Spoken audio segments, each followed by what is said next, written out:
जो परिक्रमा कर रहे हैं, जो जाना चाहते हैं, तो अभी बताया कि कोई भी बताने वाला अच्छा नहीं है, तो उनके लिए क्या है, निर्देश क्या है? महाराज जी, अब चलते चलते आपका अपना छोटा सा परिचय भी दे दें, और अगर कोई परिक्रमा करना चाहे तो क्या आप हम नंबर भी दे सकते हैं, ये भी बताइए। जिस समय युधिष्ठिर राजा हुआ करते थे उस समय का लेख हमारे पास में है। महाराज जी बहुत बहुत धन्यवाद, और वाकई में आज ना आँख खुल गया, हमारा भी आँख खुल गया। और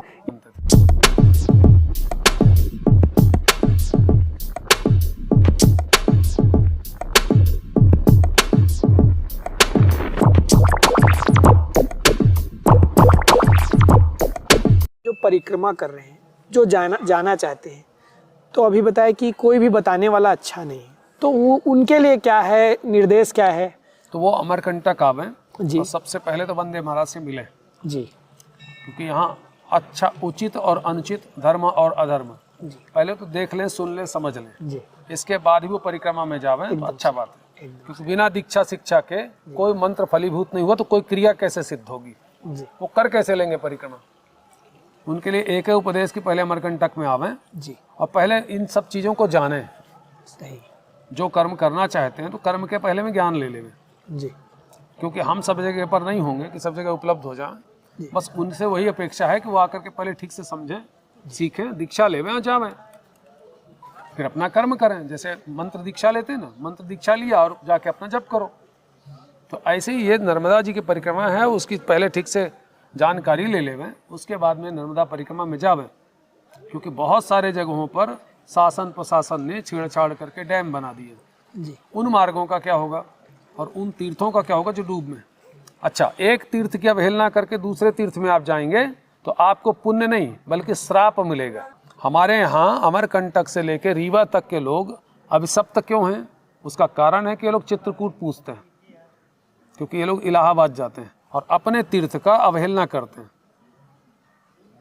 यहाँ से लेकर रीवा तक, रेवा स्टेट है, नर्मदा जी के नाम से ही है। तो ये पूरे लोगों का समर्पण कहाँ होना चाहिए? इस तीर्थ के प्रति होना चाहिए। लेकिन इन लोगों का कहाँ पर श्रद्धा है? घर के देवललाएं परघाती पूजा मांगे। सही है। तो सबसे पहले कुछ भी करने से पहले वो जानकारी हासिल करें, और जानकार व्यक्तियों के पास में जावें, लोभियों के पास में, लालचियों के पास में, ठगियों के पास में ऐसे मत जावें। और जब तीर्थ यात्रा के लिए निकले तो तीर्थ गुरुओं को खोजना चाहिए, कर्मचारी ना मिल जाए, गाइड ना मिल जाए, टैक्सी वाला ना मिल जाए, कोई एजेंट ना खोजें। क्योंकि हम जिस क्लास में एडमिशन ले रहे हैं उस क्लास के टीचर को ढूंढना चाहिए कि कौन से सब्जेक्ट का पढ़ना है और कौन से सब्जेक्ट में, उसको ढूंढना चाहिए। बाकी बातों से क्या लेने देना। यदि हम विद्यार्थी को, गृहस्थी को संन्यास पढ़ाएंगे तो उसके किस काम का है? न वो गृहस्थ सफल होगा, न विद्यार्थी जीवन सफल होगा।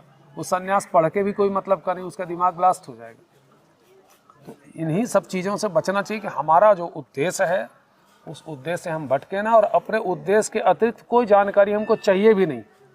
हम आपसे पूछ रहे हैं इमली, तो आप इमली खजूर नहीं बताइए। और जहाँ ऐसे देखो आप, बस वहाँ से पलायन कर जाना चाहिए।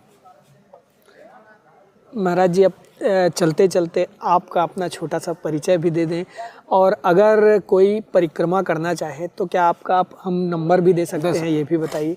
अपना छोटा सा परिचय भी दे दीजिए। मेरा नाम वंदे महाराज जी। हम लोग 50 पीढ़ी से यहाँ पर पुजारी हैं।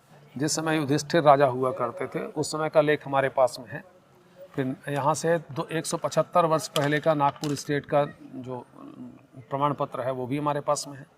रीवा राज्य से संबंधित जब शेयर का बंटवारा हुआ उस समय का कागज हमारे पास में है। उसके बाद में जब यहाँ पे डेवलपमेंट बोर्ड आया तो उसमें गवर्नर, चेयरमैन, चीफ मिनिस्टर वगैरह हुआ करते थे। राजपत्र, वो राजपत्र भी हमारे बाप दादाओं के नाम पर, पिताजी के नाम पर है।